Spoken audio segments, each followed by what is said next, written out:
NHS waiting lists. We have not made enough progress. You failed on that pledge. Yes. Because you said NHS waiting lists will fall.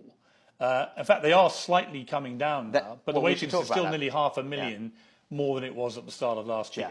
You accept that? Yes, and we all know the reasons for that. What I would say to people is, look, we've invested record amounts in the NHS, more doctors, more nurses, more scanners. All these things mean that the NHS is doing more today than it ever has been, but industrial action has had an impact, and that's why we've been working very hard to bring down the people waiting for A&E treatment. Can I tell you a personal story at this stage? Because I found it quite shocking. So my mother is 79, and she had a heart attack 3 months ago. And she was taken to our local hospital. They said, you've had a heart attack. We've got to get you to a cardiac unit down in Brighton on the Sussex coast. And they blew her in an ambulance at midnight. Fortunately, my sister was able to go with them. And she was seen when she got there, and then she was put on a trolley in A&E, in a corridor, for nearly 7 hours. The heart monitor battery ran out. Nobody fixed it. At one stage, no nurse came for 3 or 4 hours.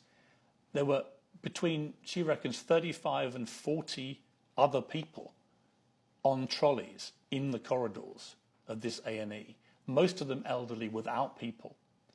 She said old men were begging for bottles to urinate into. Others were crying in pain or discomfort. She said it was a scene out of a war zone, and she couldn't believe what she was seeing. And she was also terrified, of course, having been told you've had a heart attack, that no one was putting her into the unit and actually trying to fix her. Now, once she got up there, the treatment she got was world class. She was fixed within 36 hours. But I brought this one picture to show you. That's my mum, who's worked all her life, right? Paid her taxes all her life. And when she really needed the NHS, eventually the NHS came through. But she could have died on that trolley. And I think that's shocking.